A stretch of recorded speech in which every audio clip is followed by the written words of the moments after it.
What's happening, everybody? Welcome back to Redemption with Jaden. We're back with some more Lackey Grand Prix gameplay. Finally, finishing up Lackey Grand Prix 25. Justin and I played our semifinal round on Christmas Day. We did that live. Hopefully, you guys were able to join in on that. That was a good time. Justin did take the win in that one, and Eman took the win in his semifinals game against Joe Andrighetti or Joe Mama on the Discord. And so yeah, we've got a finals game between Justin and Eman going on here. We're going to be spectating and observing, commentating, doing all that. Maybe a little bit of judging. We'll see if things get complicated here, but we're going to be watching their game. And so far, they just loaded up their decks. Through their 8 cards. Looks like there's no lost souls on either side. So we've got Eman over here with a 51 card deck and Justin with his 100 card deck. I don't know for sure what they're playing, but if I were to guess, Justin's probably got Big Brown and Eman's probably got a Daniel deck. I think he's been using a Greek defense recently. So we'll see if he's sticking with that or if he maybe had to switch it up a little bit. Last time they played was actually in the last round of Swiss in this Lackey Grand Prix, and I believe Justin took the win 3-2. Like, it was kind of a wild, long game that ended up just being very defensive, I guess.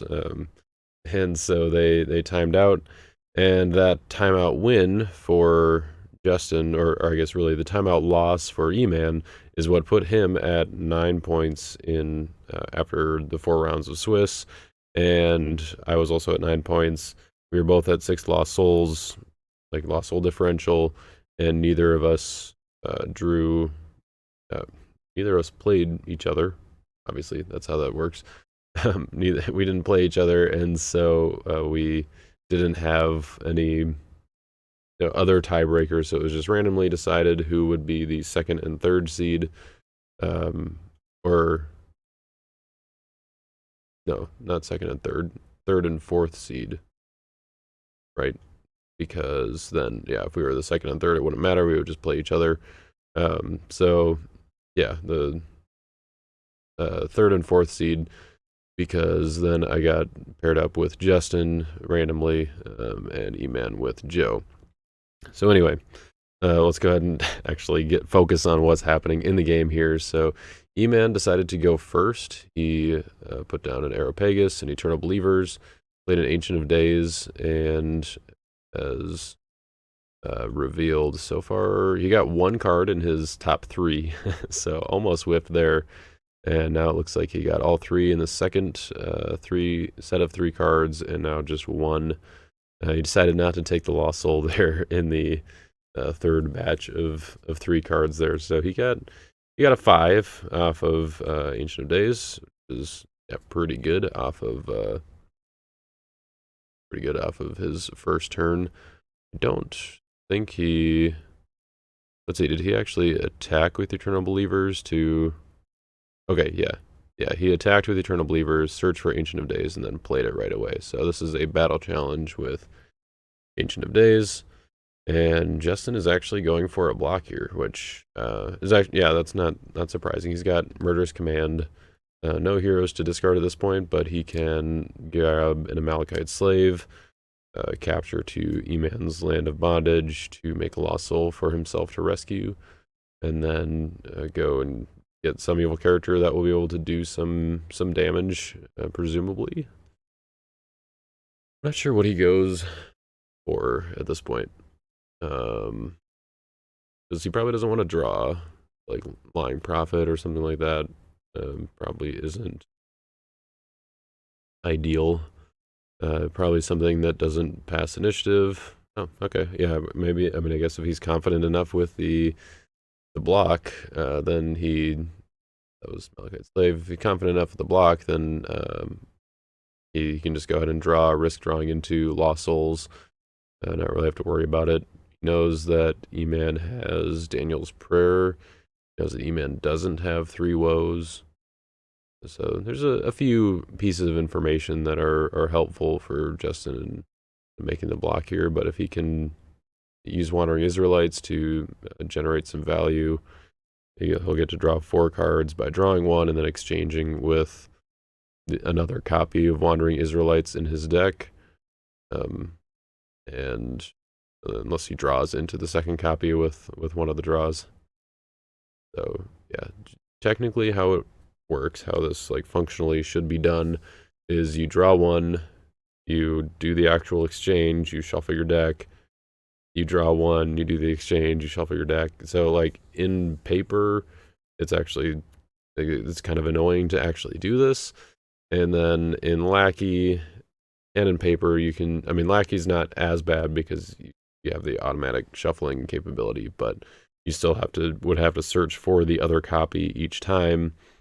But it's functionally the same as if you were to just like use the shuffler once, and then your deck is randomly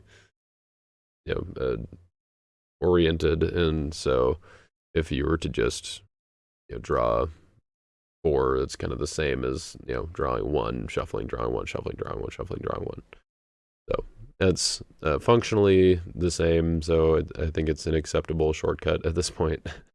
But in a big tournament, I don't know, somebody might call you out on that.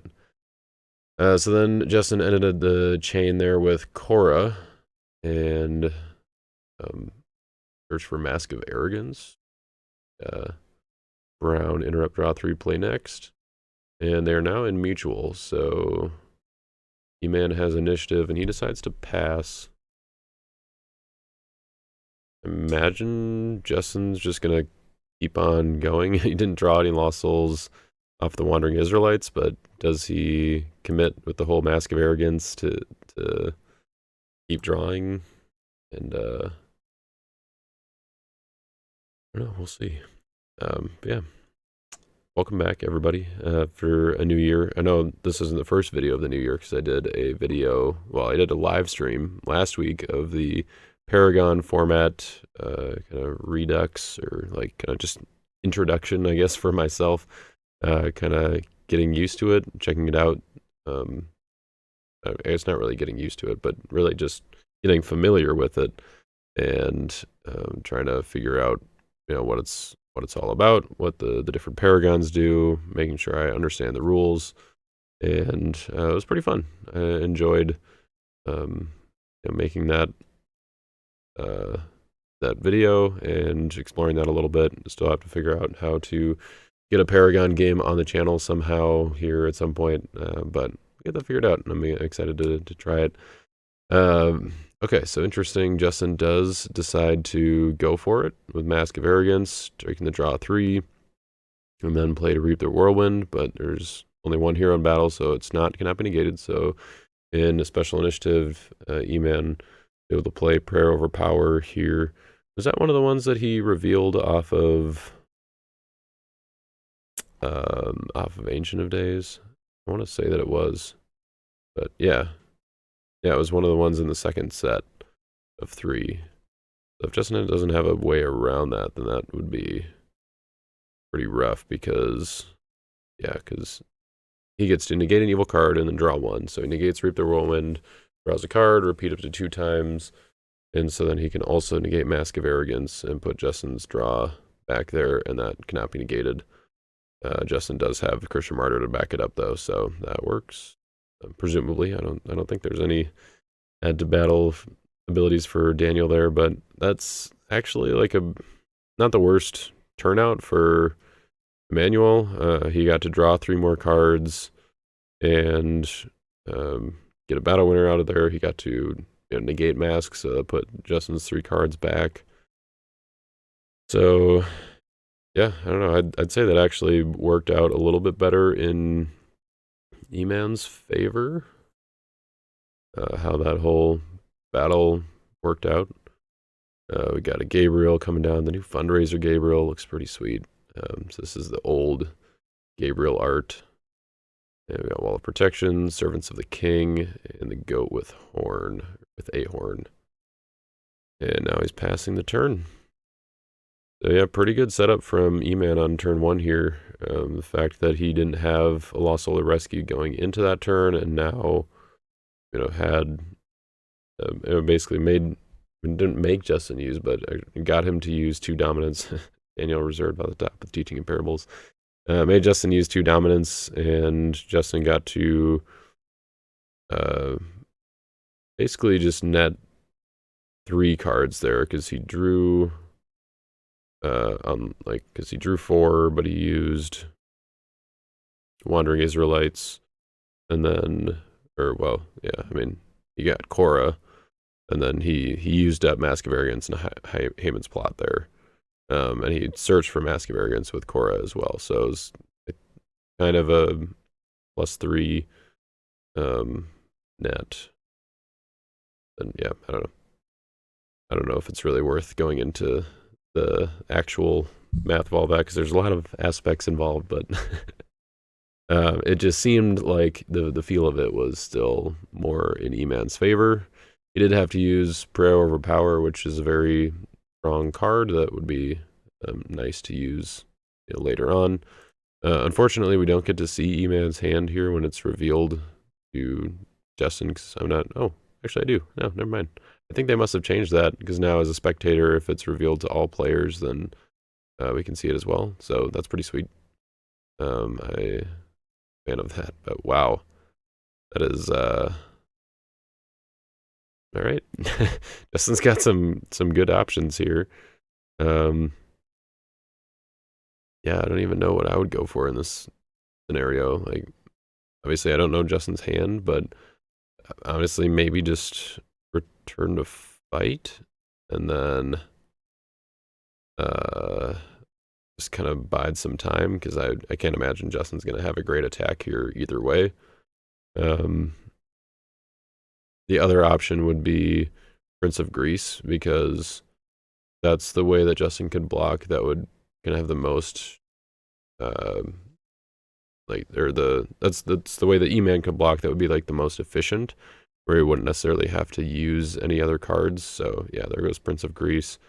Whereas now Justin could still just attack. I don't know what else he has to back up Ezra, but he could still just attack with Ezra, and as long as he has something, then he makes E-Man use something. And because of the way that they're the matchup is structured, I guess, where Justin has 81 cards left in his deck still, and Eman has 29.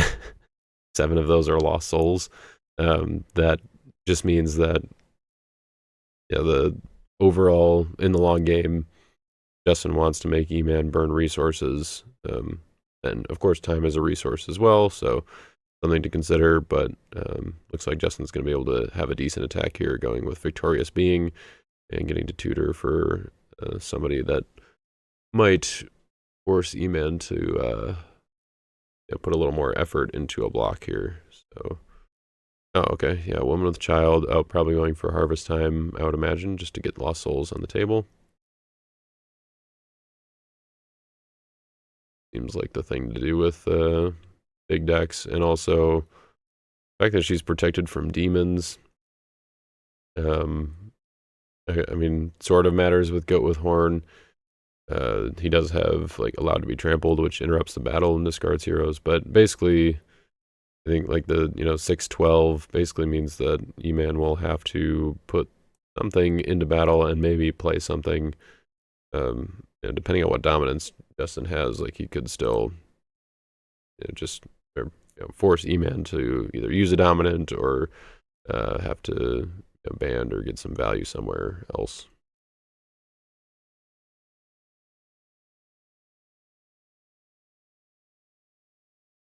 Okay, so he's only playing it for 5. It's interesting. I feel like maybe, I guess maybe there are some Lost Souls that he doesn't want to let E-Man have quite yet. Because he doesn't have a negate neutrals character out. So if there are Lost Souls that are not, or that Justin can't really deal with at the moment, then that makes sense that he would leave a couple of options in Emmanuel's deck. It looks like he picked out Crowds, Lost Souls, and Prosperity right away. Now trying to figure out the last two. None of them are probably ideal, but I think like Idolaters probably is okay. No.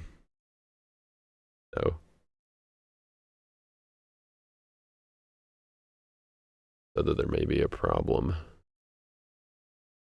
Well, now seems like as good a time as any to interrupt the game real quick. Sorry about that, but I just want to give a shout out to our sponsors over at Your Turn Games, where you can find all sorts of redemption products like singles, display boxes, pre-built decks, card supplies like sleeves and deck boxes, all that stuff. Everything available over at yourturngames.biz, so head over there and grab all of your redemption needs. The upcoming tournament season, or like, competitive big tournaments and all that stuff. You need to make sure you got your swag, you got your, your nice playmat and your deck box, everything ready to go. So head over to Your Turn Games to do that, and in the meantime, get back to the game. We can actually see Eman's deck. Apparently, I didn't realize we could do that while Justin was looking at it, so that's cool. And as he was looking through, Justin realized that the cards that Eman underdecked from Ancient of Days are no longer here. So, like Complacent, Stricken, Three Woes, and the Idolater's Lost Soul. Which I don't think really has any bearing at this point because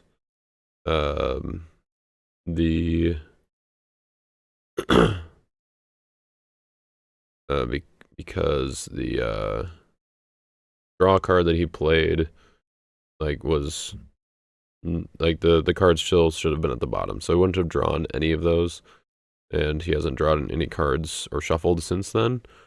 So now, or this is the first time his deck is being shuffled. And so basically, if anybody doesn't know, there's a glitch in Lackey where if you underdeck multiple cards at the same time, or just or maybe even top deck as well, but I know for sure underdeck, where if you do a group of cards and underdeck them at the same time with I guess I can't actually show you because I'm just a spectator, but then sometimes they just vanish, they disappear. Where if you shuffle your deck right afterwards, then it might be okay.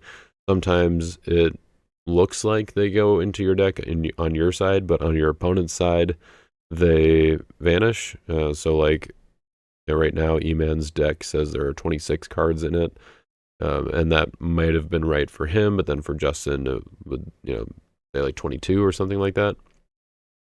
But yeah, it's confusing, or I don't understand why it happens, and I brought it up with the Lackey people, and it's a bug that they're aware of, but I guess they're working on other things at the moment, prioritizing other bugs and fixes. I don't know if it's a widespread problem, but a lot of times if you are underdecking multiple cards at the same time, I would, instead of selecting them all like that and doing them, it's just better to do it one at a time. It's tedious, but that's just the safest way to do it. Otherwise, you can also do it where you put the cards there and then you shuffle right away. And I think if you shuffle right away, then it resets it. But obviously, if you're underdecking cards, you often want to keep them in the same order, keep them at the bottom. So that's, yeah, okay. So I think we're okay now. We figured it out. We were able to figure out what cards vanished and put them back in. The way you can do that, if you're not aware, if you go to the deck editor, you can, so the cards that he was missing were Stricken, say, Stricken and Three Woes. I'll just stick with that for now. Instead of saying load entire deck to you, you can say load to your, and then you can just, put it in an empty pile. So if your banished pile is empty, then you can just click on that and it will put these cards in your banished pile, and keep everything else the same. So that's one way to do it. The other way to do it would be to go in the Lackey chat here And if you type /spawn, then you have to type the exact name of the card that you're trying to spawn, and then once you type it, it will just create one on the playing surface under your control. Like as if you own the card, you can just then put it in your deck and shuffle it. It's not case sensitive, so that's, doesn't have to be exact that way, but you do have to have the exact letters and characters and everything there. So, all right, all of that to say, harvest time is resolved. These lost souls have all come out. I believe Go with Horn is negated by Forsaken. Oh no, Humble is active. Okay. Yeah. He's got Humble out, so Go with Horn does work to ban to a Greek warrior, bans to Cassander, who drew 2, doesn't get to choose. And because Woman with Child is protected from demons, it's actually stalemate here. So we'll see if Eman decides to actually play anything or if he just lets it go, but it looks like Justin doesn't have any dominant help. Or at least not that he's going to use, not that would, save him here. So, yeah, so the ban was fine. Like, just blocking with Cassander by himself, he would have had to play something, so the ban made sense to do here. But basically, the way that it works is that Goat with Horn's strength is not contributing anything to this battle. So, Goat with Horn's strength is treated as 0. So right now, Eman is basically like a 7-15 against the 6-12 from Woman with Child. It gets more confusing if there were other heroes in battle that weren't protected from Goat with Horn. But since that's not the case, I'm not going to get into that because I would probably explain it incorrectly. And okay, this is an interesting decision by Eman here. He actually decides to go for it, or like actually, use up allowed to be trampled, or like use up an enhancement to discard Woman with Child. I don't mind that decision just because Woman with Child can be, a kind of a nuisance to deal with in a way, like because she can just tutor whatever good dominance Justin needs, which in a big deck is important, like having ways to get to Son of God and that kind of thing. Yeah, I don't know though. Like, I think it might have been better to hang on to it. But I don't know, maybe like if he's not going to get a chance to use his defense because of other, blocks or other like attacks that Justin has that are more restricting. But I don't know, like allowed to be trampled is a really good one, especially with Goat with Horn making it cannot be negated. Interrupt the battle and discard all heroes in battle, or like all opposing heroes. And also a good fortress. Justin didn't have any at that point, but yeah, I don't know. I think I would have just let it go to stalemate there personally, but Eman is obviously the pilot of his own deck and knows his deck much better than I do. Maybe even knows this matchup better than I do. He's potentially played more games against this deck from Justin than I have. So, all right, we go to Eman's turn here after Justin put down a Simon, and now he drew, and he's playing a Daniel's Prayer, guessing to go get his Michael, and he's going to be able to start just kind of picking away at Justin's deck, and also getting a little more value from his own by just, Michael. If he does Servants of the King and Gabriel, I mean, he might have other heroes as well to to get in there, but like Servants of the King and Gabriel by themselves are both good. He can draw some cards, and he can also start getting rid of some stuff from Justin's deck. There's a lot for him to get rid of. He also, I guess, has to get around this Crowd's Lost Soul. I forgot about that, and it's also risky because it would trigger Dull. But yeah, who knows? Maybe it'd be worth it. If he can get around crowds, that is. So he's activating a bomb and leaving it active. He also put down Priest of Zeus, he played good Crowd's Choice. So he's just getting the team together and assembling a pretty strong board of counters here to slow Justin down by having A-Bomb and Priest of Zeus active. But we'll see if they're going to let Justin get any dull triggers to help set up his defense in a way that's not going to let Eman get any kind of counter effects going on here. Because this is all anti-drawing, doesn't care or do anything about searching. All right, Michael coming in, banning to Gabriel and Daniel.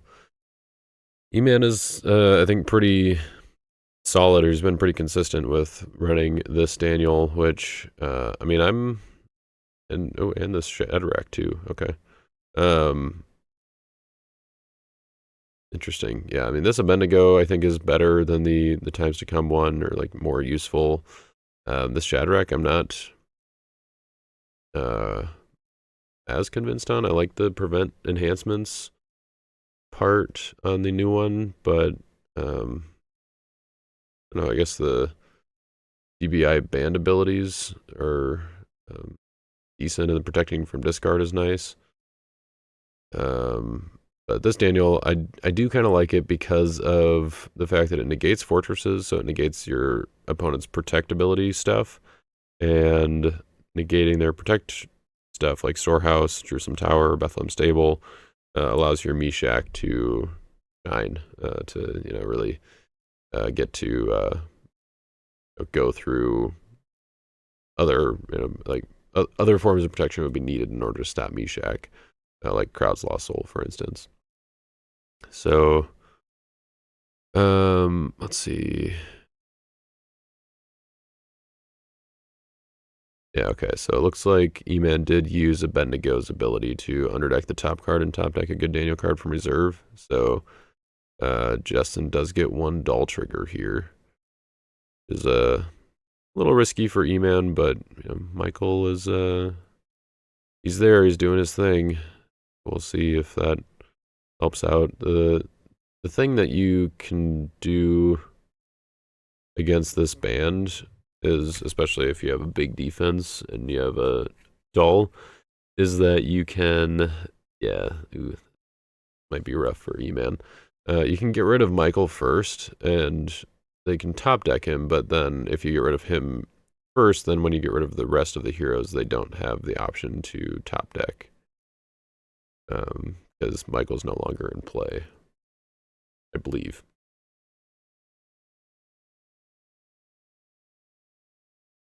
Since his ability activated in battle, I could be wrong about that, but I'm pretty sure that's how it works. I don't know. We'll see what they try to do here. So he's got Gomer. Oh, it does have Wall, but Wall's negated by Daniel right now. I don't know if Justin caught that. But yeah, I mean, he could do Gomer banded to go with Horn.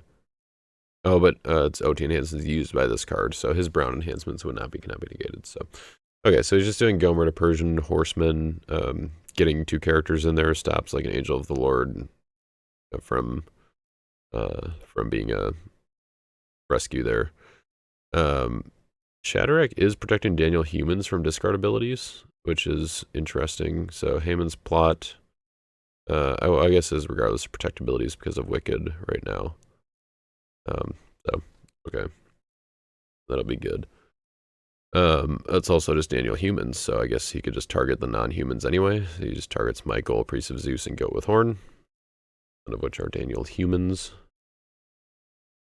And yeah, Aeropegus is negated and it only protects from good cards anyway, and Haman's plot was regardless of protectabilities, so...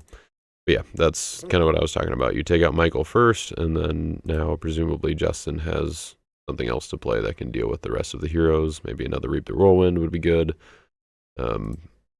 Even better if he has ways to, discard the other heroes. You get rid of them more permanently. Brown doesn't have a lot of those, though. if I was E-Man, I wouldn't be like super worried, but oh yeah, capture is good. That's a good way to do it.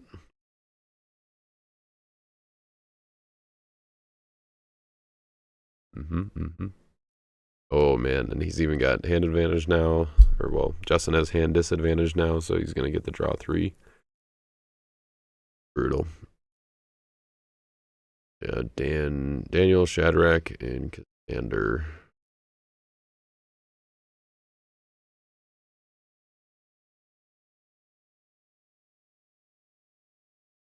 You know, we just might let them die and give Daniel to E-Man. That's usually my strategy when I'm playing against E-Man is yeah, Daniel, or I capture Daniel and then let Emmanuel rescue him, and then doesn't rescue anything else the rest of the game. But yeah, A-bomb does get a trigger there. Well, actually, maybe not. Yeah, because he doesn't control an evil Greek anymore. Yeah, so once Better to Be Slaves goes through, and he doesn't control an evil Greek, and so he doesn't get to discard with A-bomb. So yeah, that was a pretty brutal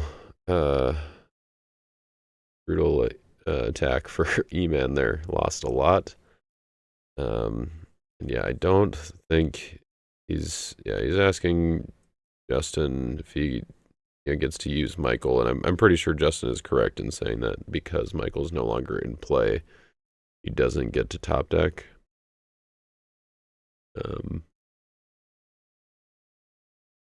Like, I mean, that's definitely true if it was a card in territory that would trigger. But I know that if it was not an optional ability, well, okay, I shouldn't say I know, but I'm fairly confident that if it was not an optional ability, if it was just like, if your Daniel hero is harmed, top deck it instead, then Michael would still work, I believe. But because it's optional and it's not in play, I don't believe you get to use it still. But that would definitely make a difference here, because then, Daniel and Bendigo could have been top decked as well. So, yeah, I don't know. Justin's definitely got the momentum here as far as board advantage, and just that whole battle was pretty rough for E-Man. Yeah, he didn't really need to do the Abednego, so I don't know if you can really blame it all on the dual trigger, but I mean, yeah, because I mean, if he didn't have something besides Haman's plot to deal with Michael, like Better to Be Slaves doesn't hit Michael because it can only capture humans. Then like Reap the Whirlwind still would have gotten the block there, but it would have all come back next turn, pretty much. Whereas with Dull and being able to get Haman's plot, like it just was not going to be a good day for E-Man there. So Justin activated Ark of the Covenant, put down Noah's Ark in Storehouse, so he's pretty well set up at this point. Attacked with Defender of the Saints in exchange to Jeremiah, who was in his deck. Yeah, exchange Jeremiah in his deck with Defender of the Saints. Jeremiah cannot be negated, and Justin's reserve is revealed. Jeremiah can use enhancements from his reserve. Man's got 7 cards in hand, so it's. I don't know if he had any other evil characters when we last saw his hand. So yeah, and here it's always risky to block a Jeremiah, especially if it cannot be negated. So yeah, he chose to give up the Lost Soul there, and we're finally on the board, 1-0 in Justin's favor.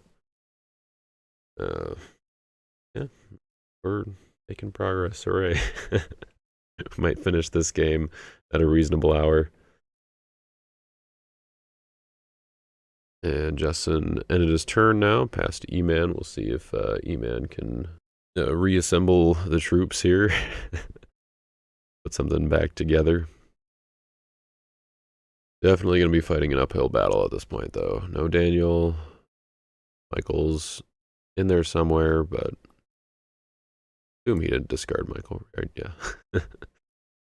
Yeah, losing Priest of Zeus and go with Horn, and now his like, I mean, I guess he could put down another Evil Greek, but it's risky now. And A-Bomb, he can't even really use the first ability because Justin's got Noah's Ark out. Protecting his heroes. Alright, E-Man's going to battle, so he's got something. Justin only has 6 cards in hand, so it could be that, yeah, there's, oh, nice, okay, yeah. Daniel's Guardian to release Daniel. Solid. Unfortunately, he doesn't get to, like, add Daniel to battle somehow. If he had, like, Michael and Gabriel back, then he could do, well, no, Michael and a Daniel human, I guess, that could band. You could do Michael band to Daniel's Guardian and the human. Daniel's Guardian releases, and then the human bands to Daniel. But for now, he's just going with that. And hopefully Justin doesn't have a way to negate it for Emmanuel's sake here.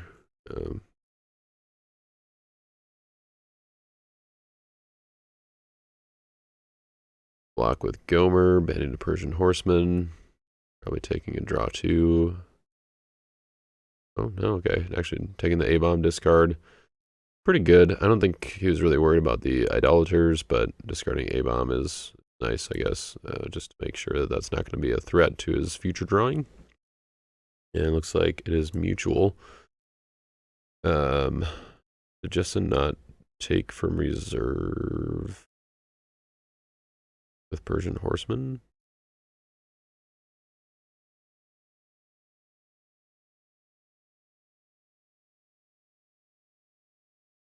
I guess not. I don't remember what he had in there for, like, for evil enhancements when we just looked at it last turn. I know he's got a lot of good enhancements though, so maybe he didn't have anything left that was worth taking. E-Man's just going to pass here. I think that's probably the right thing to do. He might have like a Faith Unbowed or something, or maybe a Shattered and Scorched, but yeah, he didn't have anything that was worth playing before letting E-Man play something, I guess. Or letting Justin play something, man. Okay, Justin played Lurking, banned King Xerxes from his reserve, grabbed a Shield, and decided not to band. Definitely does not have, E-Man does definitely not have play advantage, so it doesn't get to set anything aside, but it doesn't look like Justin's going to be negating Daniel's Guardian unless,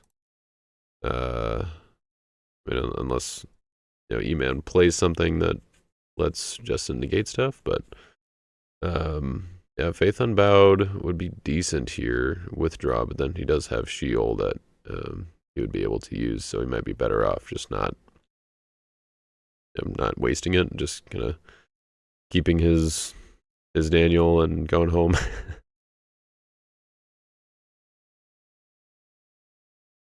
See, this is why, Justin, you're supposed to just let him die and then give Daniel up at the end of that rescue. Don't play Reap the Whirlwind. Just let him rescue Daniel. And yeah, okay. So E-Man has Return to Fight in hand still, but Forsaken does negate it. He just asks that just to confirm his Humble is not active. Got too many cards in hand, so yep, not going to be worth it to play that for him. Otherwise, that would have been pretty good because he could go get Michael, who could ban a Daniel. Daniel would negate Shield, and then basically force Justin to have something else to play. And whoever else Justin would, or Justin or E-Man would be able to bring in to battle. The downside would be that Return to Fight would trigger Doll with the search, so Justin would just get to go search for another battle winner of some sort. But he would have Michael, so I guess he'd have to deal with that again. All right, so Eman passed the turn. He did put down Alexander's Destroyer, so he does have an evil character at least. And Justin went using Star ability on Amazing Faith to play Lost Soul from his own deck. Going to get disoriented. I imagine he's going to go on Areopagus to negate that protection, but I mean, I guess Wall of Protection is also doing a good job of making sure that his evil characters are not able to be chosen as opponents, but yeah, might have a different way to get rid of Alexander's Destroyers. So, and then Storehouse coming down grabbing first sacrifice, which I imagine Justin's gonna play. He can use it to negate crowds and then underdeck an evil card from Eman's hand. But still in his upkeep, he's gonna imitate Forsaken, knowing that Eman has returned to fight, which he did know before. Like, he looked at his hand, a while ago. So, or like on his first turn. So he technically knew that it was in there. Whether or not he remembered, who knows? But yeah, definitely a good one there. And yep, here we go. First strike or first sacrifice, negating crowds. Words are hard, man. I don't know how commentators do it. We can go look at his hand. Okay, Antiochus going down. So Justin must have a way to deal with Alexander's Destroyers, I would imagine. It's all just enhancements, and then Forces Arise. Forces Arise doesn't really do anything at this point, as far as I know. I mean, he might have a different idol that he could activate, but there aren't going to be any that are as effective as a bomb. So Justin could just go to battle with like Zacchaeus or something and reserve Alexander's Destroyers.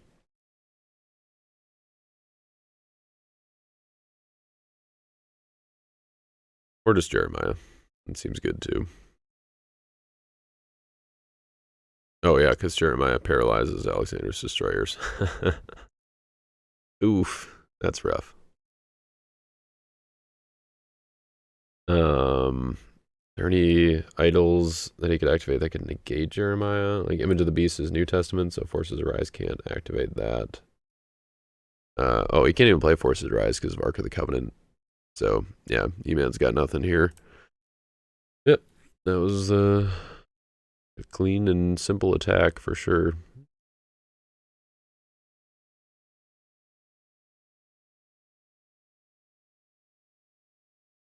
Yeah, Prosperity given up. Yeah, I don't know. Maybe taking out Woman's Child was the right play after all, because he might not have another opportunity to play that Allowed to be Trampled, and now he can maybe slow Justin down from finding his dominance, give him just a little bit more time. Although now with that Victorious being down, then well, so much for that. Yeah, Victorious being can just exchange with Woman's Child and discard.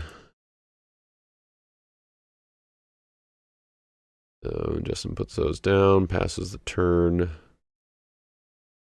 Trying to think of what Eman needs at this point in order to kind of get himself back in the game.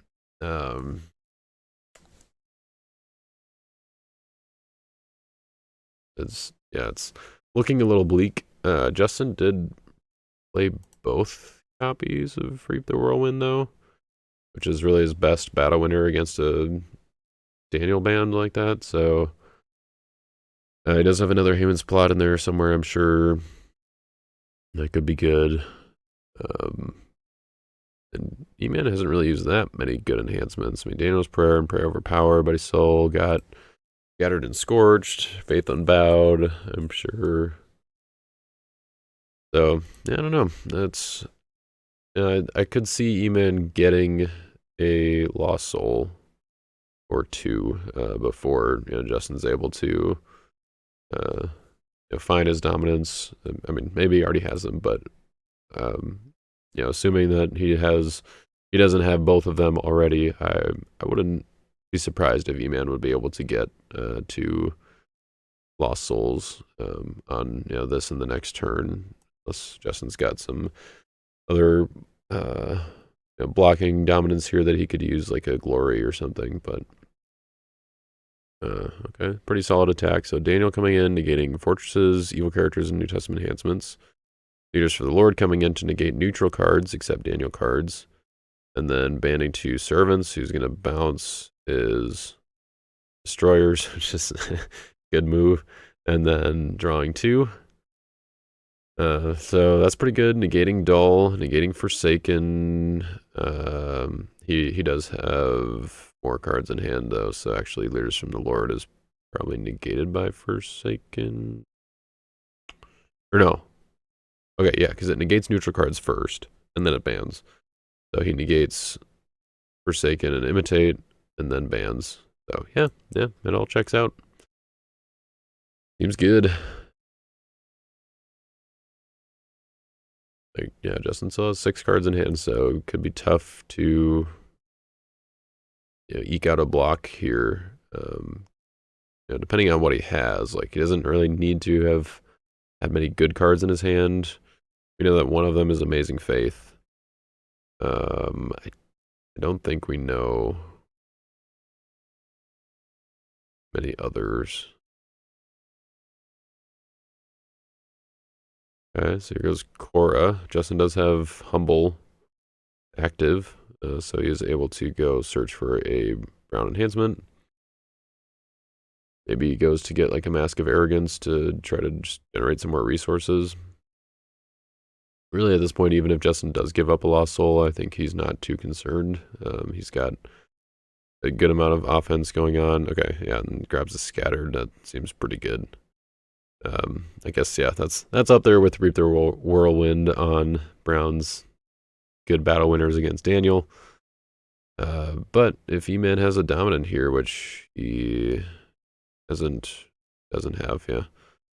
He just needed a Woes or an Angel of the Lord or something, but yeah, did not seem to find any of those. He's still got 18 cards left in his deck, about to be 21.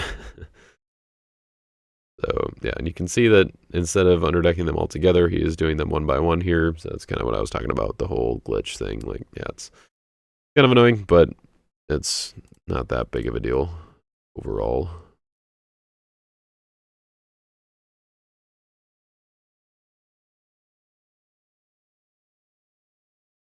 That's it for the battle. Looks like we got a Shadrach there as well. Maybe part of the cards that Eman drew. Angel of the Wind's coming down. Can go for Daniel. I mean, it can go for other Daniel heroes as well, obviously, but Daniel is probably the most likely target, I guess. And Stricken going to discard. Okay, so he's keeping the evil characters in his hand this time. Seems wise.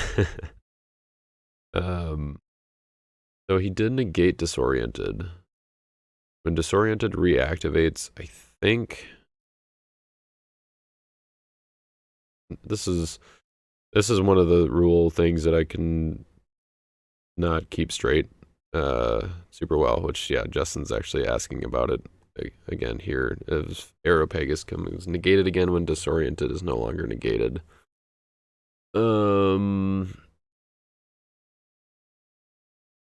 Alright, so I found a ruling from Marcus in October, which says that only the portion of Disoriented reactivates at that point, which does not do anything to the currently active card it originally targeted.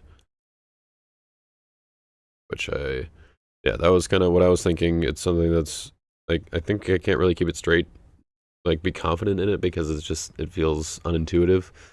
But it's just kind of one of those things that kind of has to be the way that it is in order for other things to not break. So, one of our lovely quirks about Redemption. I mean, it's not the worst thing. Like, it once you understand how it works, or like why, like, okay, if a negate is negated, only the ongoing part reactivates. The ongoing part of a negate is the prevent. So if now Disoriented is trying to prevent Areopagus, it's not going to do anything because Areopagus is already active. If Areopagus somehow blinked, like it, came, or went out of play, came back, but was still being targeted by Disoriented, like in that actual case, if it was like bounced to hand, and then came back disoriented, wouldn't actually be targeting it still because it doesn't, it lost track of it essentially. But if it did, if Areopagus was somehow replayed, then it would be prevented. Or like if Areopagus was a fortress, it was a hero instead of a fortress, then it stays in play. It's still targeted. The hero comes into battle. It's trying to activate again. Then it would be prevented. Hopefully that makes sense. But yeah, Areopagus still active.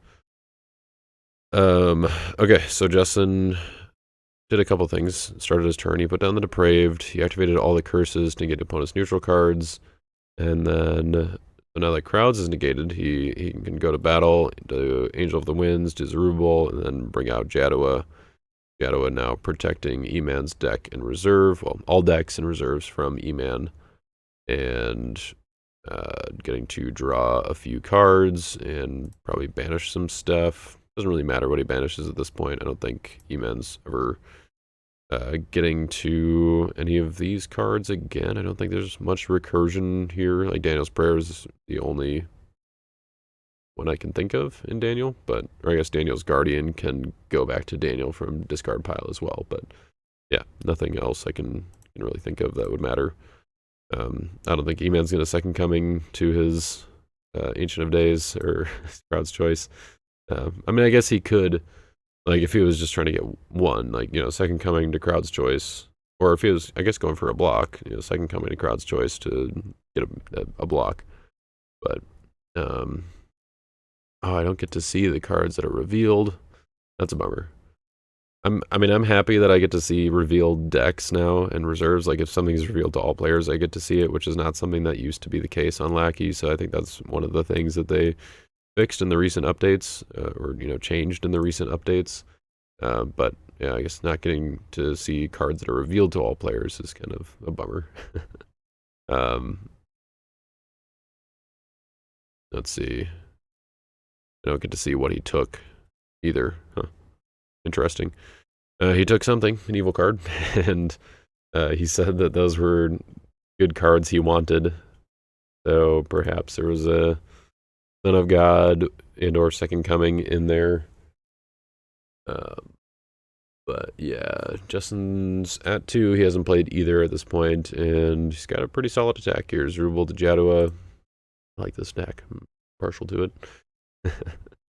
Getting the deck and reserve protection is quite good. And yeah, it looks like he didn't go for the banish at all, so oh well. Alexander's Destroyer is coming down to restrict good dominance. Seems pretty good. Doesn't get to draw 2. He does get initiative here. And he can play Return to Fight at this point. He does have Humble being active to get through Forsaken, and it would interrupt Jaddo's ability. So I guess I don't know who it would go to at this point, but like Prince of Greece seems pretty good. But I mean, like, I don't know. Letting Justin play Amazing Faith here is kind of risky. Okay, the Depraved. Wonder, can he do that and still maintain initiative? So let's see, Zerubbabel's a 12-8 plus Jaddua is a 19-13. And let's see, 3-5 plus 1-5 plus 5-2. So okay, so he's got 12 toughness and 9 attack. Wow, okay, that's pretty small. So you may guess to discard 7 cards with the Depraved. Ooh, that's 1, 2, 3, 4, 5, yeah, 6, 7. Wow, okay. Seems pretty good. That's, I mean, I don't know if it's going to turn the tide exactly, but like if he did see a Son of God go on the bottom here, you almost just like basically do anything it takes to not allow Justin to play Amazing Faith, which might mean just giving him the Lost Soul. But if you can take out like Victorious Being and I mean, some of his fortresses. You got to take out Victorious Being here, I think. You can't let Justin keep away to. Oh, his heroes are protected by Noah's Ark. Yeah. Okay. Yeah, I guess. Okay. Otherwise, yeah, definitely Victorious Being. Taking out Jadua? No. Oh, Eman. Does he have Martyr? Or like another Dom block? Okay, Justin has a dominant. Got a woes or something. Doesn't work though with Alexander's Destroyers.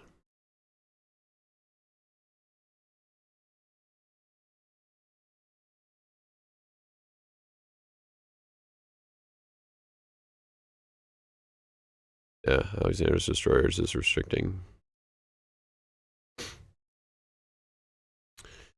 Eman caught that. I don't have to intervene. That's good.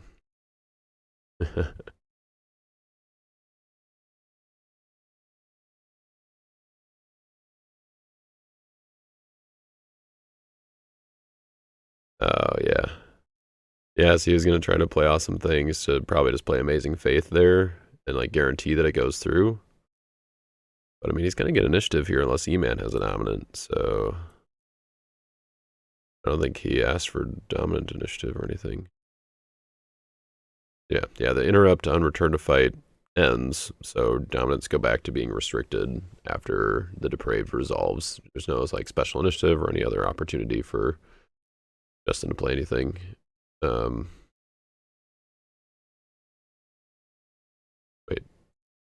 is it really E-Man's initiative? 3-5, 1-5. Yeah, 9-12, right? So it should be mutual. Yeah, okay, he figured it out. I mean, it was close. Like, his rule is a 12-8, so really just, too much strength there that E-Man has. Yeah, taking out Jadua was, gotta have a Dom, man. No, I'm gonna be so sad.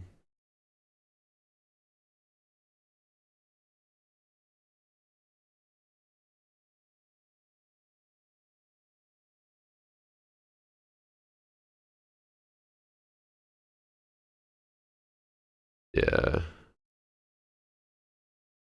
I mean, like if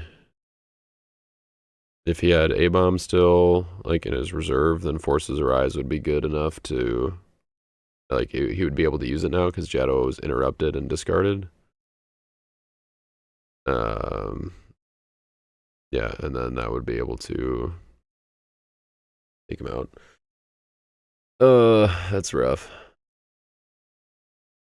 Feels, yeah, feels bad. I think, I mean, there's a certain point where you have to just kind of weigh the odds of like, if he has them, if he has the dominance, he's going to win. Like if you don't kill Jadoa, you just let your evil characters die. Let Justin rescue the lost soul. Maybe he has his dominance. He's got 50 cards left in deck though. I don't know if he saw any of them off of the lawless, but uh, with 50 cards left in his deck, I think you just have to take the chance that he doesn't have them, because if he can negate that, then you're losing either way. Like it doesn't matter. Like, and I mean, in that case, he knew that he had, or everybody knew that he had amazing faith, and so like there wasn't really a way to get around that being negated anyway. And if he does get to play amazing faith, then he's winning the battle anyway. So yeah, that was yeah. I think he just needed to not discard Jadua and just let the evil characters die. Clearly, Justin doesn't have the dominance. He just got the third lost soul, and he didn't play them. And he didn't search for them either. I mean, I guess just didn't have like enough to back up his attack, which I mean, like I didn't necessarily expect him to in gold. Like Eman's got a bunch of stuff and still had a humble, but I mean, Justin also could have just gone to Son of God and played Son of God on humble right there. And then I don't think Eman had anything left that was CBP. I guess I don't remember for sure, but yeah, he decided not to take the chance. Just do Alexander's Destroyers and or Angel of the Lord on Alexander's Destroyers and get the kind of guaranteed block there or rescue there. I mean, clearly Justin recovered just fine. Like even if he did lose all of those cards in the fortresses, that he still had the trusted politicians and wandering Israelites to come down as well. But I mean, yeah, losing the like, I think instead of Jaddo, I would have hit either Storehouse or Noah's Ark, and they wouldn't have had Sheol, wouldn't have had all the curses. Yeah. Yeah, I'm sure E-Man's kicking himself a little bit over that one, but also, I mean, he's not the kind of guy to kick himself too much and, just kind of be like, oh, yeah, I should have, played it that way, but not like, sweating it too much. So, which is good. That's why I enjoy playing with him. He's a good sport about everything. And he shows that it's possible to be, a good sport while also being competitive and a good player. So that's something I admire for sure. That I can do a little bit better job of that myself. All right, so then E-Man goes in with Angel of the Winds, goes to Daniel, called it, and Justin does get a dull trigger off of the search. E-Man decides not to band with Daniel. I think he thought about it, but was like thought better of it. Yeah, the protection from discard probably wouldn't do him a whole lot at this point. I mean, I guess like Heyman and Heyman's plot still on the horizon, still a possibility, but Heyman would be negated, so you'd have to have a way to, or you'd have to have both in hand, basically. Okay, so Gomer coming out, banning to the Depraved. Getting New Testament cards in battle, it doesn't matter. Yeah, E-Man definitely doesn't have Brigade advantage, so I think he's just, wanted two characters out there. Didn't really matter which ones, because they'd all be negated.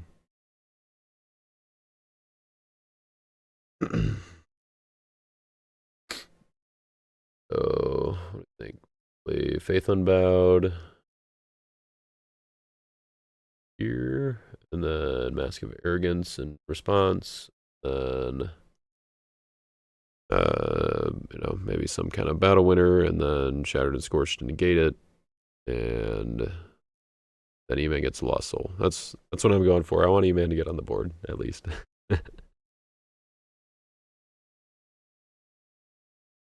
Here comes the Faith Unbowed. Withdraw all evil characters. And then he doesn't really have to banish it here, but you might as well. I don't think there's any way you can get it back. But yeah, the banish does come after Special Initiative. So Justin's in Special Initiative. He gets to play Mask of Arrogance. And then see if he has some kind of battle winner. Now, Descent against Moses to negate it. Man, Shattered and Scorch isn't going to work against that. Yep, so you can negate it. It cannot be negated. He also gets to activate an OT curse from Artifact Pile at Reserve. Gets to take Flying Scroll, and he can just use it to take Daniel. Oof. That's rough. Guess you should abandon it. Unless he doesn't have anything else to play. Oh, I can Shattered and Scorched hit neutral cards. I don't think so. Yeah. I mean, he might not even have it. He's still got 17 cards left in his deck, but yeah, you can see how the Disparity closed pretty quick there in deck size.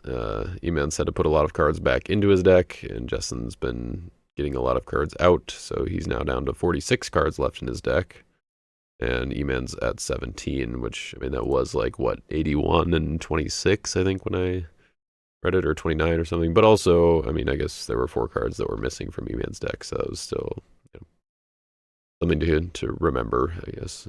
Or like 30 to 34 or 33, I guess. I don't know. Eman did find his Son of God and was able to play it there, so he is now on the board officially. Not a blowout. So that's good, at least. But yeah, I think the writing might be on the wall here. Justin needs to get through once and get one of the dominants, or just get both of the dominants, and he would likely to win on this turn, I think. Yeah, especially because he can go Victorious Being to discard now for Woman with Child and grab whichever one he needs. He can't play them during battle, though, which I guess is interesting. I guess he could if he has Son of God, he can play that, rescue Complacent, and then go to battle, get Second Coming, and play it. But that is interesting, though, that if he doesn't have Son of God exactly, then can't, Victorious Being. Well, I guess it still works, because like Victorious Being could go to Woman with Child, who could search for Son of God, and when she searches for Son of God, she cannot be interrupted. So even if Eman had a way to negate it, he wouldn't be able to. So yeah, I guess it works either way. If Justin has one of them, then he definitely has it here, but he must have neither, because he's still doing stuff. Unless he's just kind of, making sure. Oh, he's got all the curses. Okay, yeah. Negating neutral cards, so now he can just push and play the dominance. Unless E-Man's got something before battle here. Maybe. Nope, okay.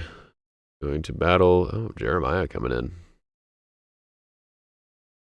That's strange. So, I mean, that must mean that he has neither, right?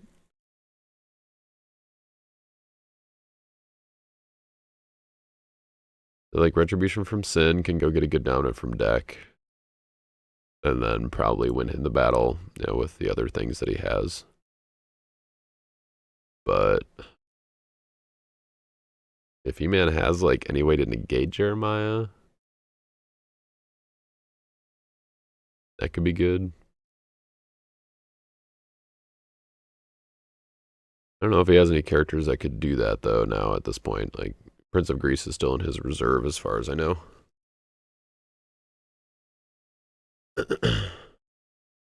Like, okay, if this is the attack that Justin does, then that means that he has neither, right? So, if you're E-Man, you just don't let him play Retribution for Sin. I mean, yeah, he still has to rescue 3 more Lost Souls, so like there's not really any way that E-Man could win, and it doesn't matter if they time out at this point. But like, I don't think there's any way that E-Man could get rid of Justin's dominance either. So yeah. All right, so he's going for Perplexing Vision. He can play dominance because Complacent is negated by all the curses. And you can go get an Evil Daniel card from deck. See what he's got left as far as evil characters, I don't know.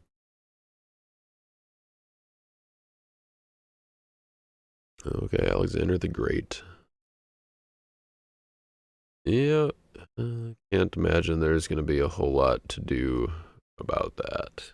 Or like, well, with that, unless he's got a Greek warrior to ban too. That's good, but yeah.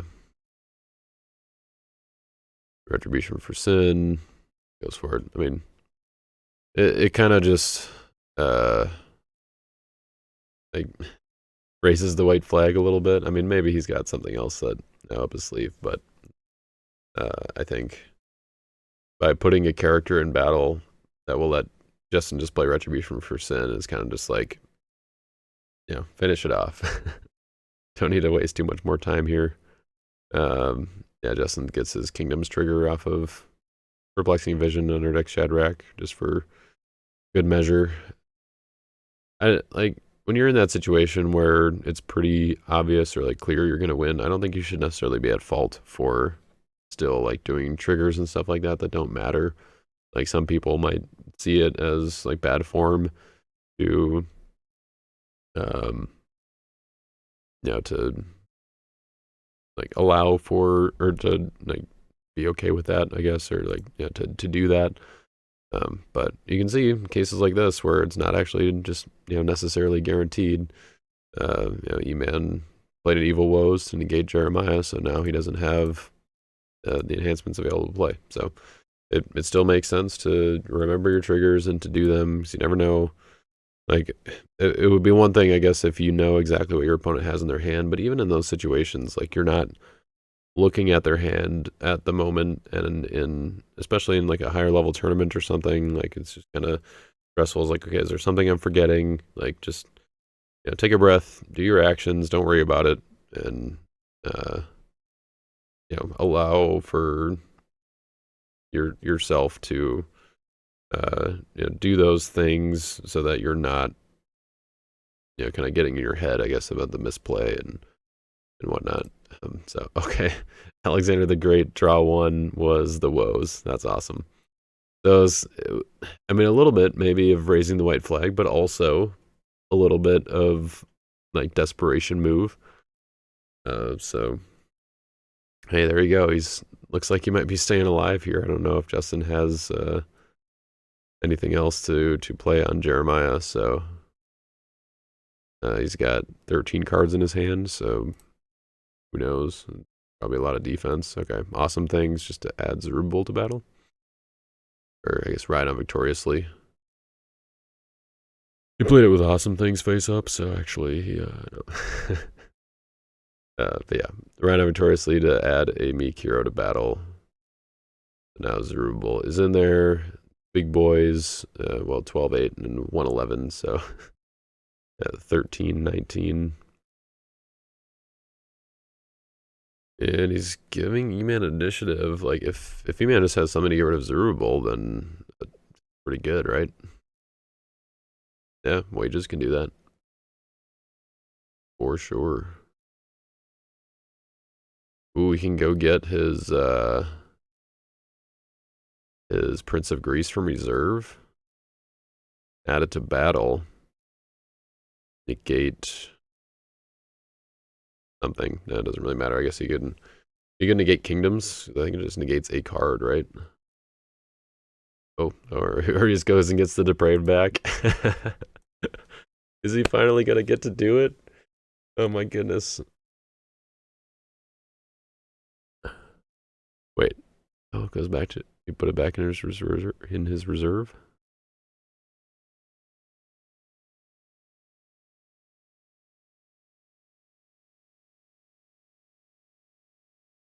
Oh, yeah, yeah.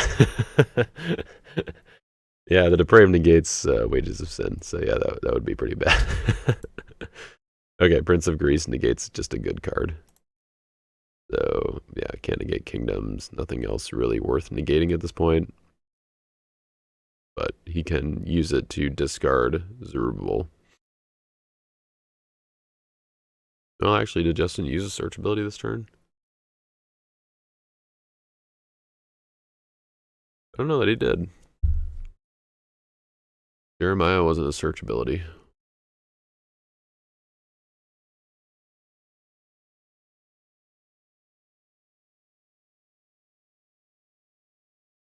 Yeah, he just activated all the curses and put down kingdoms.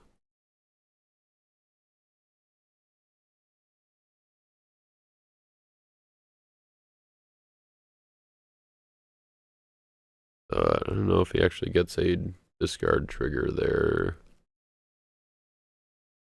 Negating Jadua, and yeah, Justin's asking if he searched this turn. I don't think he did.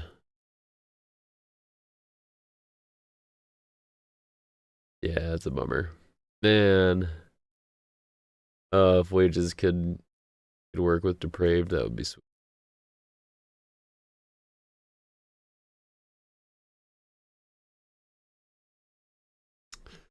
But alas, maybe they made it that way intentionally. But I mean, only the black one that uh that actually has a discard ability, and all of them negate New Testament cards in battle. So I don't know. It's probably just a thematic thing more than like a wages thing.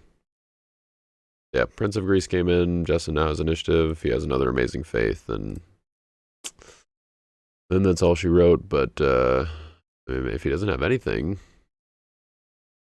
12, 14, 22, 13, 19. Oh, he's got grapes. That's kind of funny. Okay. I mean, he doesn't get to attack again, but he gets to save his heroes at least. Which is strange, I guess. I feel like it'd be better to just put Jeremiah in the discard pile, right? I mean, I guess he gets to get rid of his evil characters, or at least discard one of them and shuffle the other instead of letting them live. But I don't know.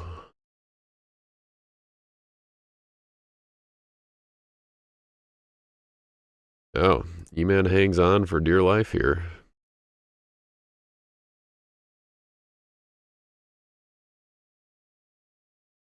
This is probably why they timed out in their first game. This Lackey Grand Prix. All this defense. Goodness. I mean, they're close to timing out here, actually. I mean, it doesn't really matter because I don't think E-Man's coming back, and if Justin wins timeout, it doesn't really make a difference. But yeah, it had a small pause. All right, so yeah, we were pretty much right at or close enough to time where I think this is going to be the last round, but E-Man didn't really have anything for an attack, so he just passed the turn back to Justin, and I think is kind of now raising the white flag.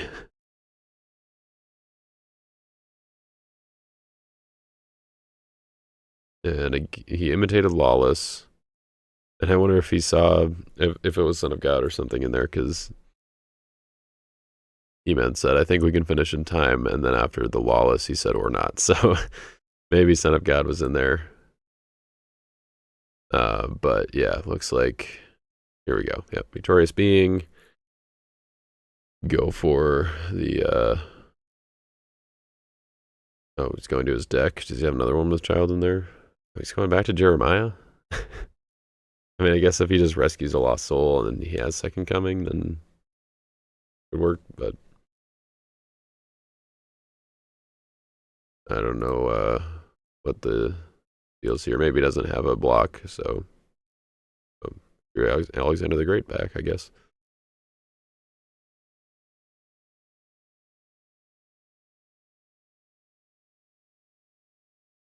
They both came back, wanted another shot at each other, I guess. This time no woes to back him up, though.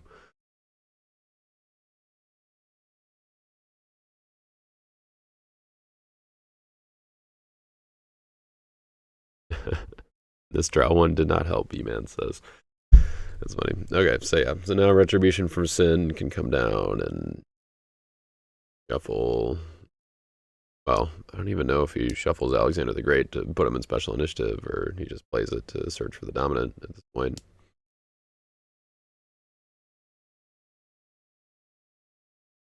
Yeah, shuffles Areopagus.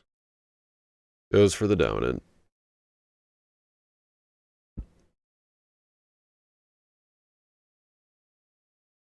And there's Son of God.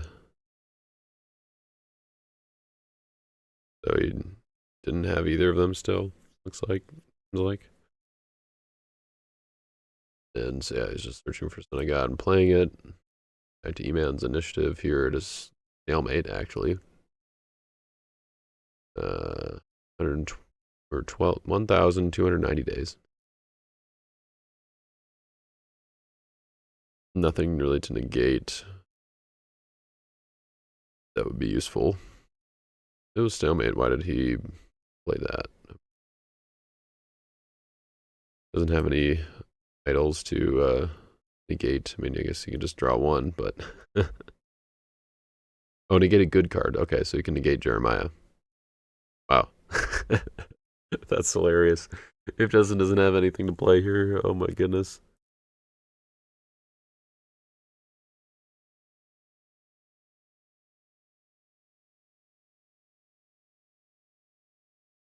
His reserve is no longer revealed, right? Oh, he can use Solomon's Temple to negate 1209 days, though, so, okay. Alright. Alright, good. I'm gonna say, if we have to sit through another turn of Justin just finding a way to get his dominance, like... that's funny. So, let's see... No, I think... Yeah, Eman's got first strike, so he's... And he played last anyway, so he is winning in the battle currently.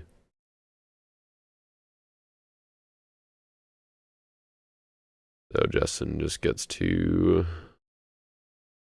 play something. Hopefully he actually can win the battle with one of these band enhancements.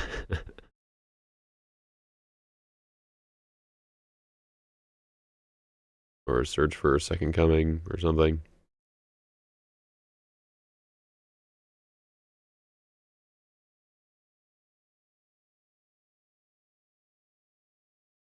Yeah, he underdecked. Wait, was Ark of the Covenant active last turn? I don't think it was. Yeah, I don't think he he didn't have it active last turn. Free Woes is still good. Yeah. Alright, not alone. What's he got?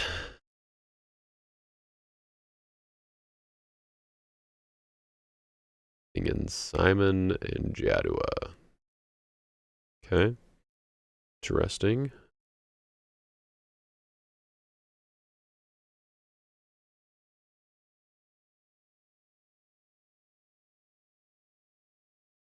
Nobody for Simon to choose, but he's still converting him to Meek. Then Jadua to draw 3.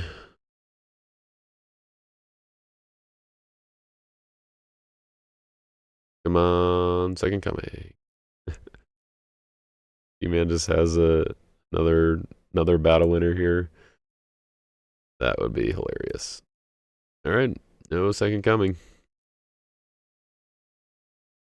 Got a lurking. He's got something. And it interrupts Jado's ability. Now he has to deprave. Oh, now Justin has 9 good brigades in play.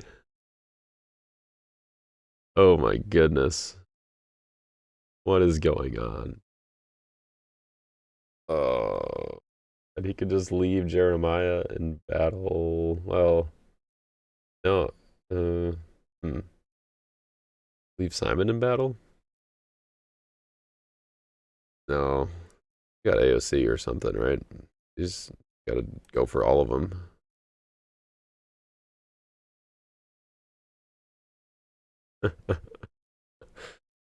What is happening? He has to discard 9 cards.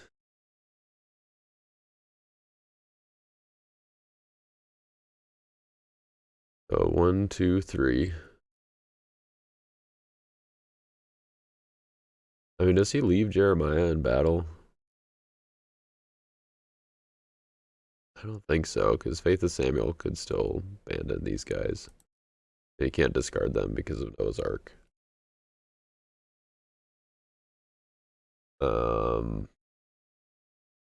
Yeah, I think he's got to get rid of all of them, because I mean, like, Justin could have Authority of Christ or something off of Simon. Why are you discarding Retribution for... You're just gonna leave Jeremiah. Oh, Faith of Samuel and Song of Moses. He can play Song of Moses and then Faith of Samuel.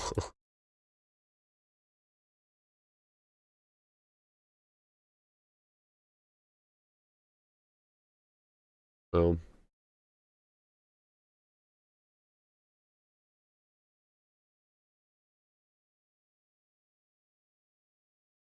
he can play Song of Moses to go get Woman with Child from discard pile, and then Faith of Samuel, to band her in.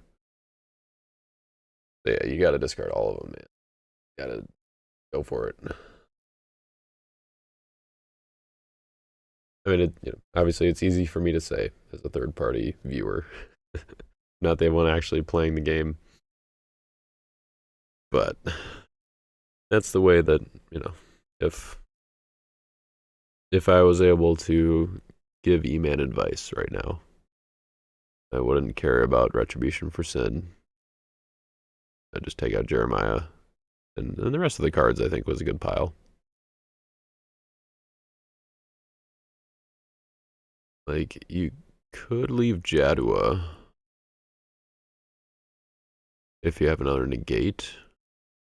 I don't think you can leave Simon because Authority of Christ. Like, there's a reason that he banned it to Simon and converted him. Um,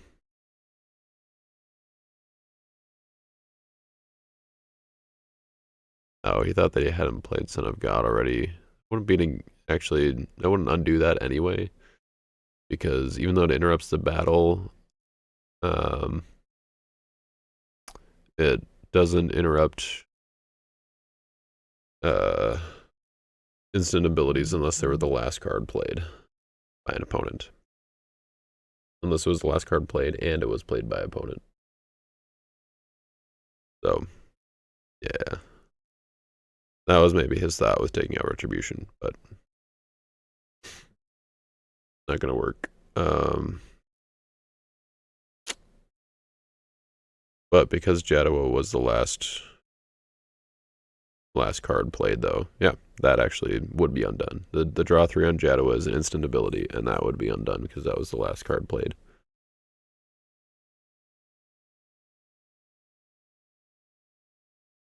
Areopagus would still be shuffled, though.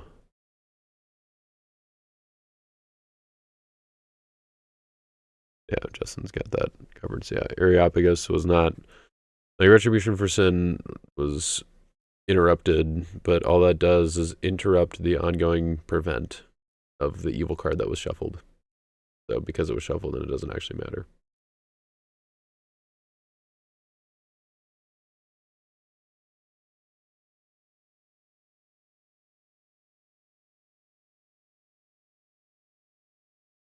Oh. Oh, Faith of Samuel is negated by the Depraved. Brilliant. Okay. All right, I'm sorry I doubted you, man. Yep.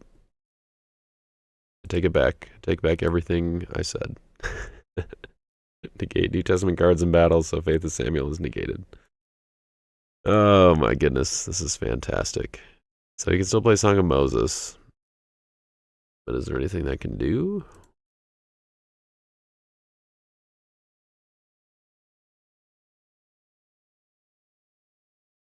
Can Justin get to fewer than 5 cards in hand so that Humble works? Probably not. This is wild. You gonna play Song of Moses thinking that Faith of Samuel works?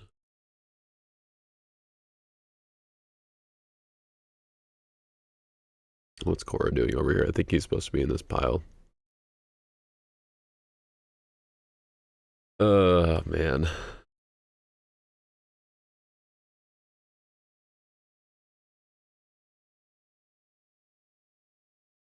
Technically, E-Man's deck is protected by crowds, right? No, it's not. It is, because Simon was interrupted and removed from battle. So his negating of Lost Souls, I believe crowds is active right now, so E-Man does not get to use Song of Moses. Which is great. And because all the curses is discarded, so its ability stops immediately.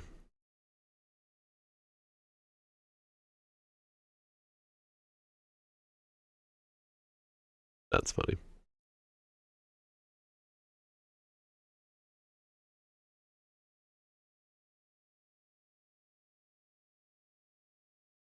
Yeah, I don't think Eman actually gets to use Song. I mean, it, it shouldn't matter, but whatever.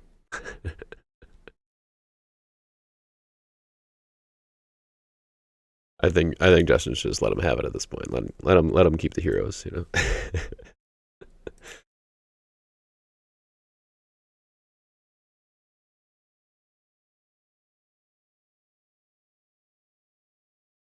Faith of Samuel still negated though. What's he gonna do? What does he have to play? Does he have like a gathered together in his deck or something? I don't think he has many green enhancements like in the deck other than yeah, it's negated. uh what is this game?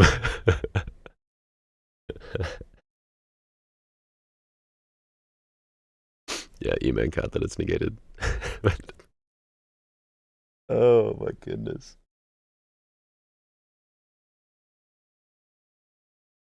Uh, Eman, that was great. The obviously he's better at this deck than I am, like knowing these cards. Uh yeah, that's leaving Jeremiah was definitely the right play then. 100%. Like he gets to play Song of Moses, but who cares?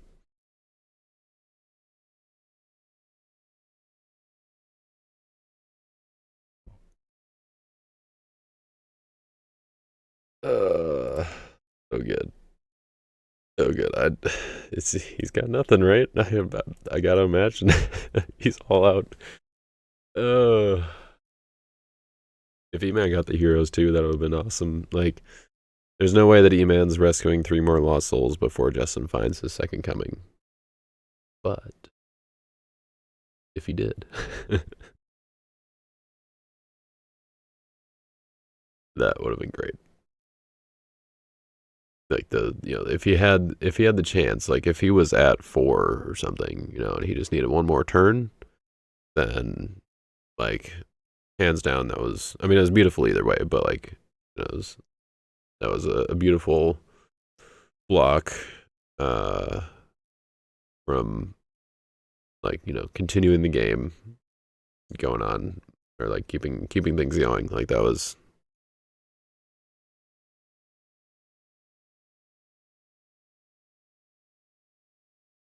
yeah, okay. So Eman's wondering if like make confirming that Simon could be interrupted after he turned meek, but because it was an ongoing ability that was activated in battle and he moved, like the card moved, then it it still is interrupted. That's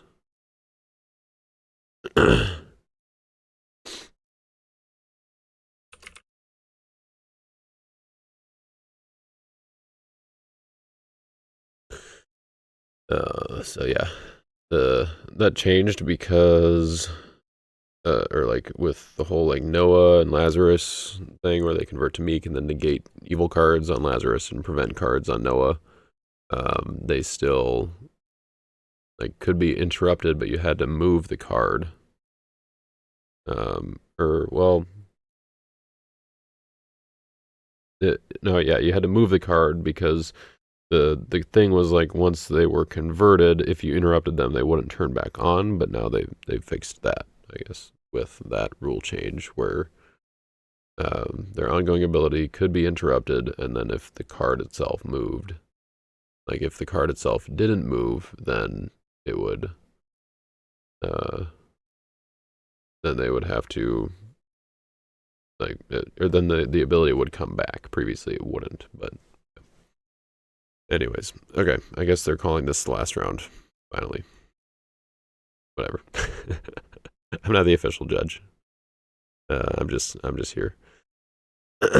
Storehouse, forces arise, being played for some effect.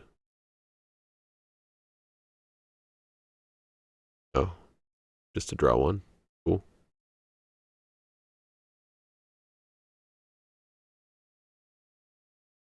I mean, if he had his Idol of Pior, he could have activated that. I know he's been running that in decks, but I guess it wouldn't work because of Noah's Ark protecting Hakeem and Joshua. So, never mind. He's just playing it to underdeck it and draw one.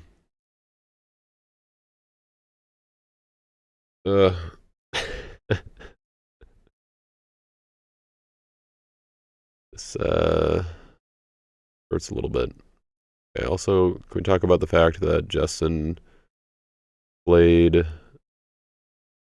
the Song of Moses and did not get back his One with Child or any other ways on board to get to Woman with Child, or like, come on. Like, Thankful Leper probably is going to work. No, probably will find a second coming. It will reveal half his deck. But necessarily, Song of Moses does let you go to discard pile, deck and discard pile, and you get to search both. So it's like you can get 3 from deck and 2 from discard pile or something. Again, given from God. Oh, I guess that was just a look, so we wouldn't be able to see that anyway. But um,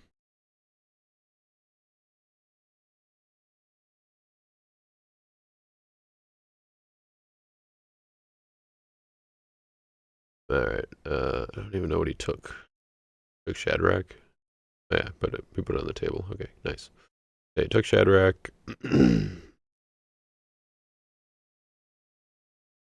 All right. Well, I guess since we're here, hopefully Eman can get one more Lost Soul then, or 2, I guess, with Second Coming as well. If he's able to get that, and if it's in his bottom 10 cards, then well, but just gotta hope for it, I guess, right?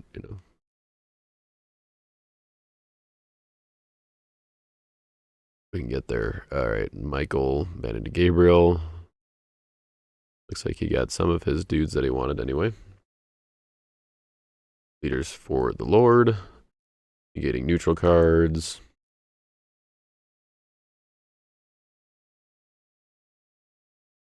Yeah, this is a Daniel card, or like a part of the Daniel offense that I've been kind of that I've poo-pooed a little bit. But in this case, against like a Forsaken or something, seems to work pretty well against a doll. Like, all right, I see it. Why Eman is the king of Daniel. So Leaders for the Lord taking good Daniel card from reserve, so we took 70 weeks. And then Gabriel Bandage Adrak. Daniel Humans from discard abilities. No Daniel now, so Daniel is... Where's Daniel? Did he go back into the deck? I don't know. Not negating evil characters, though. Just gonna go Horseman to draw 2.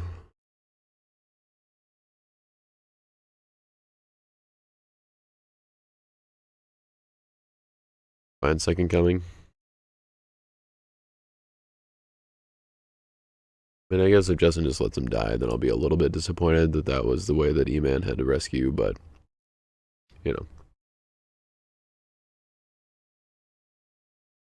puts up a fight, then I'll be excited. All right, let's see some action here. All right, Heyman's plot, yep. He's gonna take out his defense again. That's funny. Yep, so taking out Michael and the 2 evil characters.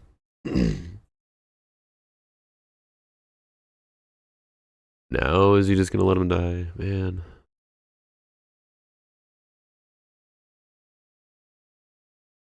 Oh no, he's got Wicked. Okay, yeah. I was gonna say, Shadrach protects evil Daniel humans as well, but Wicked made the first evil enhancement regardless of protectabilities, so. Leave your name to reserve storehouse. Man, he's just taking out all his stuff. You don't need to do this. Get rid of the heroes. Let them be.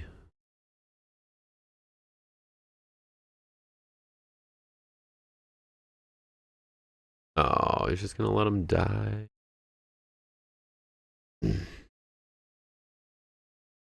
All right, well, Eman got to 2 at least. Maybe he'll get another one from Second Coming.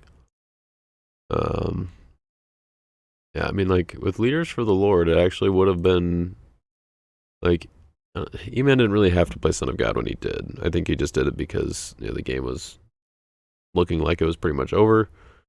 But if he had saved it and played it on Wicked instead, would have been in good shape, I think, for that battle. Shadrach get to protect his evil dudes as well. Oh, that's right. That's where Daniel ended up in Justin's hand. Yeah, he took it with Flying Scroll. And then Daniel gets thrown away to Prosperity. If he imitates Lawless and we see, well, I won't get to see it, but if Second Coming is in there, it's going to be hilarious.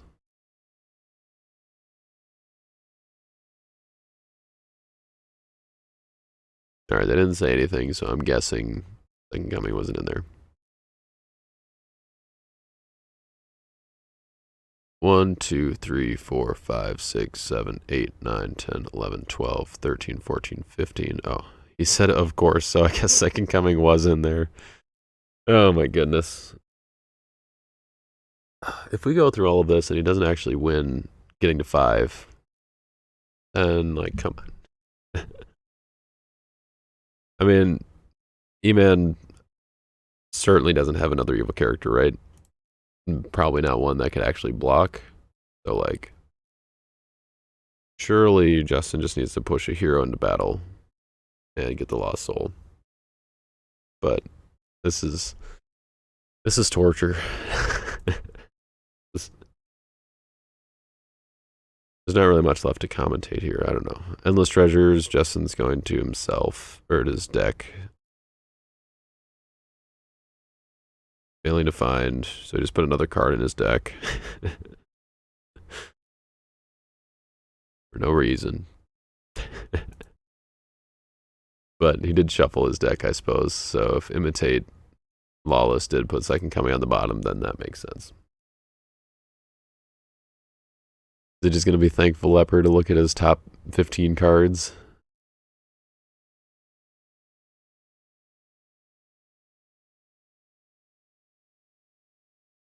Yeah, or Faithful Servant to Thankful Leper. Yep. Look at his top 15. If he doesn't find Second Coming here, then I think Eman just wins, right? He whiffs this, and then Eman gets the block, then I vote that Eman wins. That's what I told them. Oh, he found Crowd's Choice. Okay. He didn't even find Second Coming. Oh, goodness. He didn't get Child, or the one with Child from his discard pile. So, I mean, almost didn't deserve to win there, right?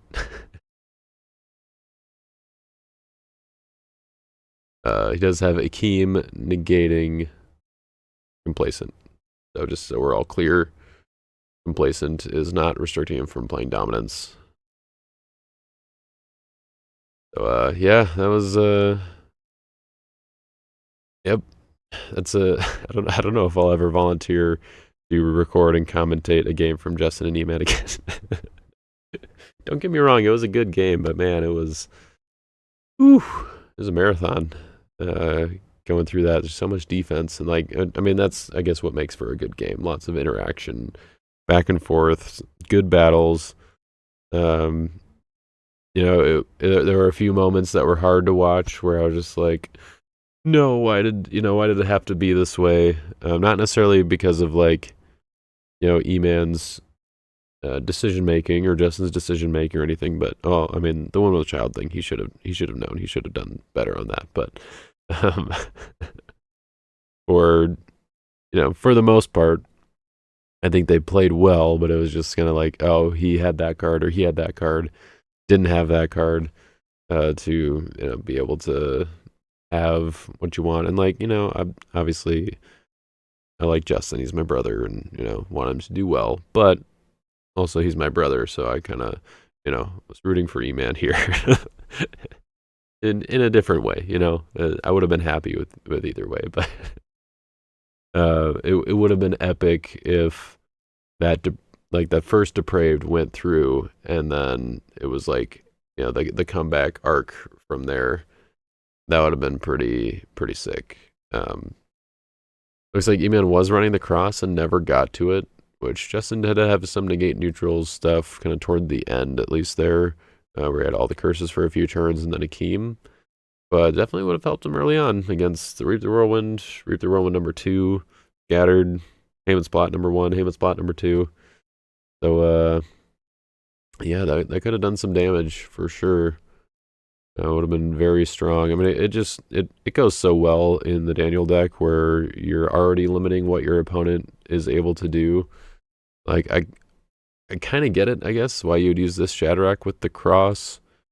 Because you have the protection from discard, but also the preventing enhancements actually may be better with the cross because if you're preventing enhancements, then anything that's not CBP is not going to work. It has to be CBP. If it's CBN, then it gets tossed. If it's not, then it just gets prevented. So, yeah, that was... Oh, he did still have another block, technically. He had Antiochus and Adjourn. That's hilarious.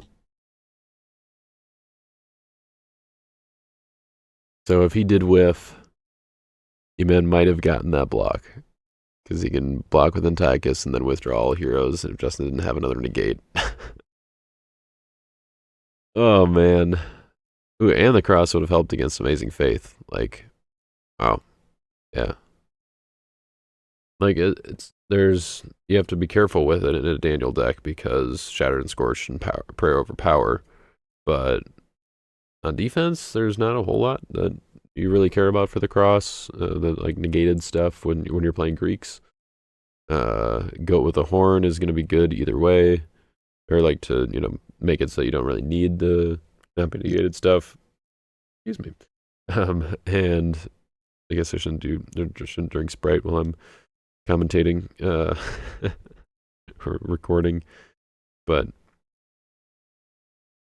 yeah, okay. So Justin had one Amazing Faith left, and he had AOC in hand that he could have played on Faithful Servant.